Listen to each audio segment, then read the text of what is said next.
Oh, here I am back again in the same day. I've never made 2 videos in one day, but I felt the passion for it today, so why not? There's no rules. There's only the rules that you put upon yourself. That's freedom. Oh, so let's have another conversation, another joyful interaction. What are we going to talk about now? We'll start with a quote. Love sees not with the eyes, but with the mind. Therefore, winged Cupid is painted blind. That is a quote from William Shakespeare. A very talented storyteller, a very beautiful writer. Some would say he was the greatest writer. Oh,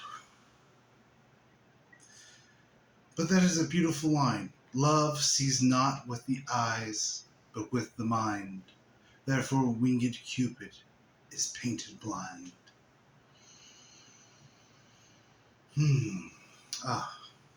What is meant there? What is the energies behind it? When one sees not with their eyes, but with their mind. What does the eyes symbolize? In the last video, we talked about the eye of providence, awareness, the providence of awareness. For the eye is awareness. It is the active. It is the masculine. It is coming to light, bringing things to light, bringing them to awareness.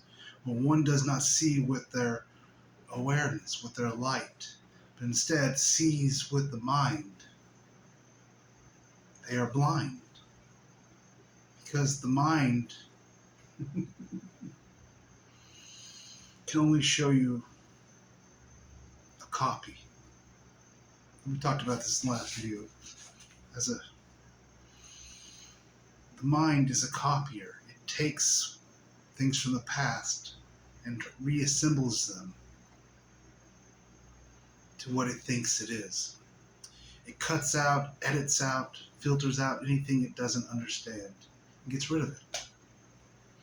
Anything that doesn't seem to make sense. Stage musicians have made their careers off this, playing out the exploits of the mind with illusions.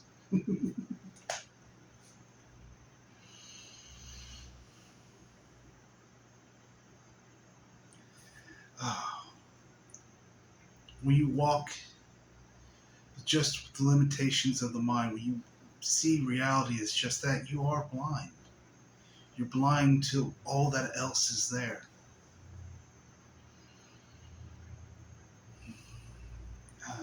Cupid is a beautiful symbolism, a beautiful archetype. I prefer the ancient Greek myself, Eros. But whatever you prefer is fine. You could say Eros is a multidimensional aspect, a multidimensional archetype. In the Greek religions, or if you want to call them that, Eros was the first god. It was the fertilizer of the cosmic egg. Its name, Eros, means desire. You could take it as passion. It's where we get the word ecstasy from. It is the god of love. And I said the highest form of love is compassion.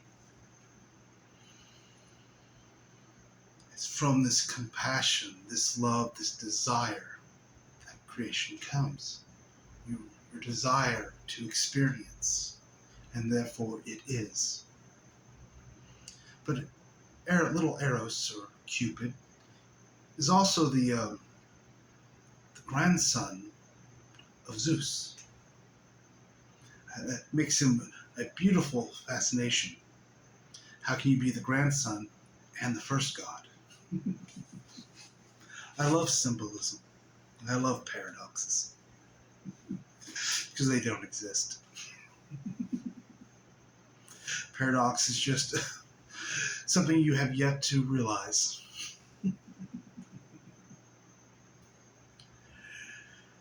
So Cupid is the grandson of Zeus. His mother was Aphrodite, also known as Venus. Venus is the morning star, the light bringer. Venus is the goddess of beauty, the goddess of sensuality. His father was Ares, or Mars, the god of war, of conflict. You could say it is the god of the mind, the one who tears things apart and rearranges. The only thing that would ever bring Ares to his knees was Athena, the goddess of wisdom. You say the only thing that can end war is wisdom. It ends the conflict when one discovers wisdom.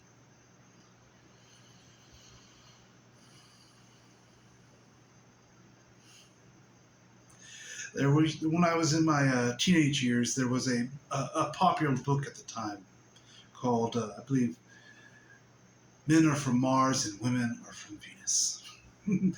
Never read the book, so can't really talk too much about if it's any good or not. But it shows you Venus is the feminine, the passive. Aries is the masculine, the active. There is the unseen and the seen, the darkness and the light. And at times the light can be a bit messy until it discovers wisdom.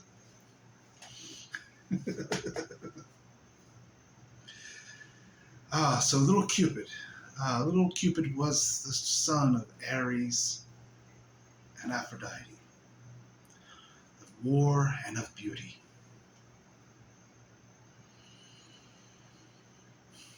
And if you have ever looked at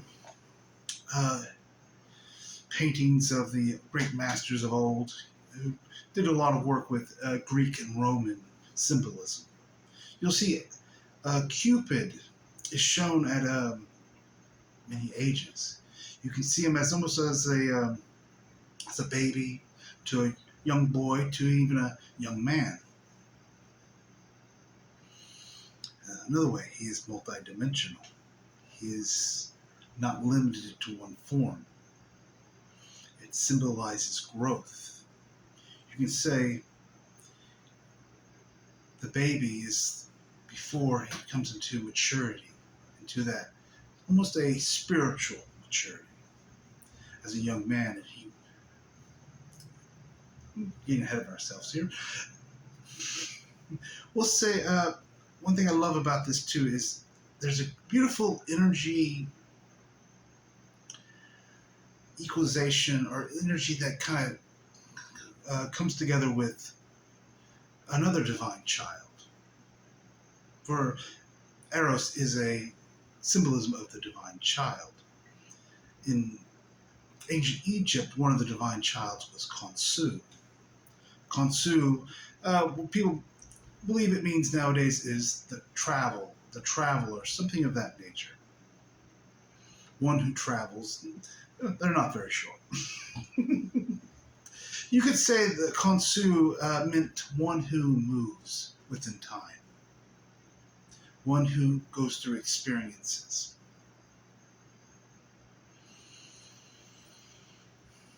One who has experiences, and through those experiences grows.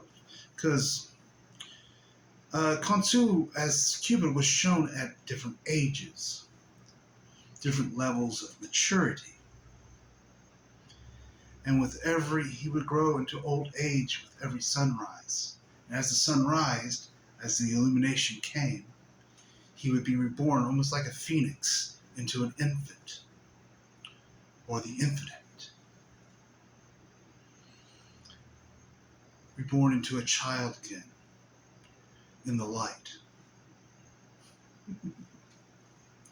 I love symbolism. As long as you don't get lost and confused by it.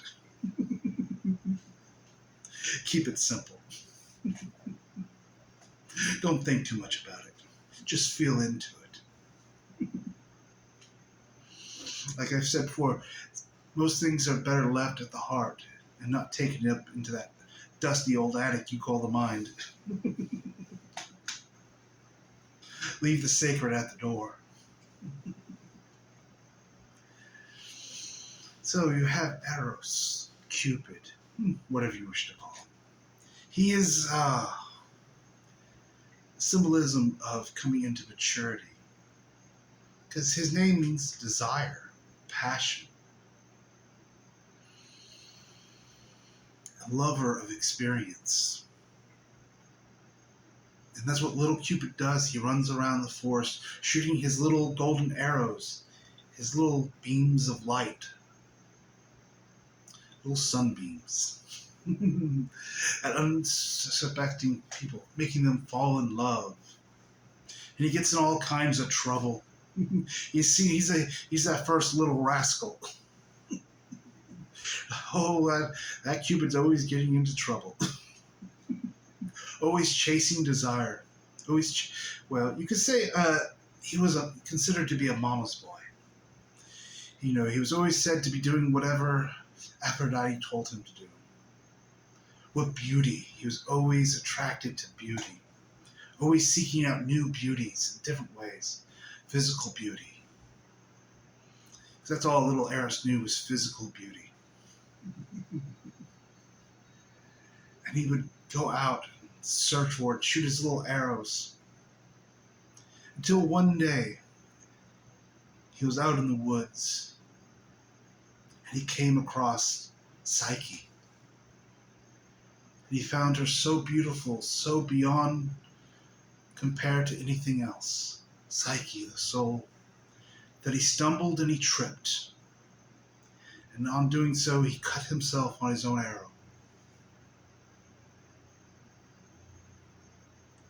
And he fell in love. You say he matured. He went from outward beauty to an inward beauty. That is the soul. And they had their trials and you know, new love. You say he went through an awakening. Some hot oil was spilt upon him and woke him from his darkness and brought him into the light. That all he was consumed by the soul. It kind of symbolizes a few things. When you go into realization, when you go choose enlightenment, you're going to find that your old passions, those old desires of the human, fall away. And all that's left is the desire, the passion of the I exist, of realization, of coming into a marriage in a way. This is why the Rosicrucians called it the chemical wedding. It's the marriage of Eros and Psyche, where Psyche goes from being human and becomes a goddess.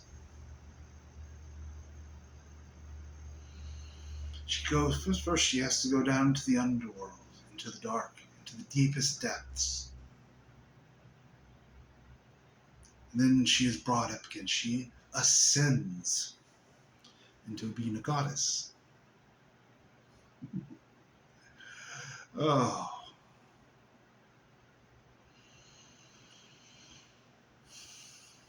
So it's when you go from that little baby Cupid who is blind, who only sees with its mind. You come and you find the soul, and that causes you to trip and to fall in a way. Fall into yourself. And you discover the soul. That is beautiful. Because you could say enlightenment, realization, is nothing but a love story.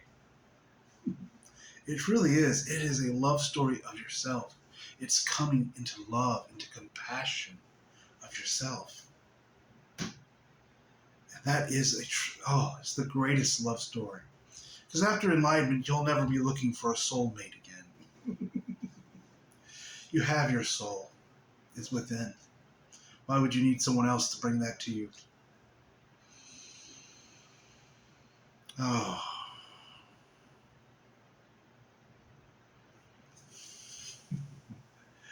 I just feel like telling this little story. Maybe it made sense to you, maybe it didn't. But enlightenment, it's a love story. It is a sensual story. As soon as you allow that wisdom to end all that conflict of Aries, you discover there's more than just physical beauty. Aphrodite. You go inwards. You find the beauty of the soul, the beauty of you, of yourself.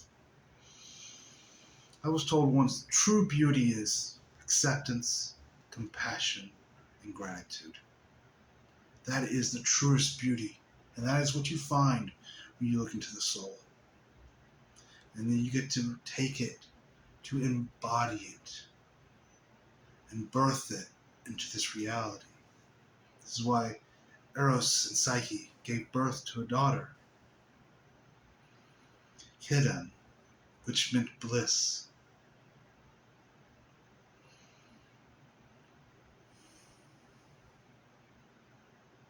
And that's what you find. Bliss is not happiness.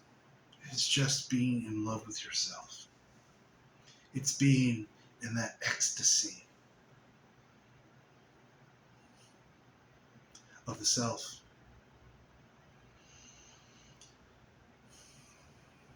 Being in that relationship with the self. With the I exist. With the soul.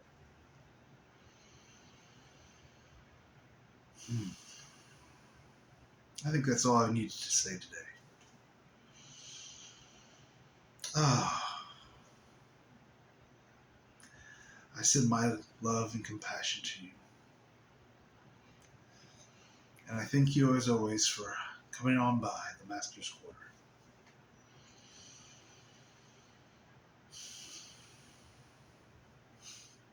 Have a wonderful rest of your day.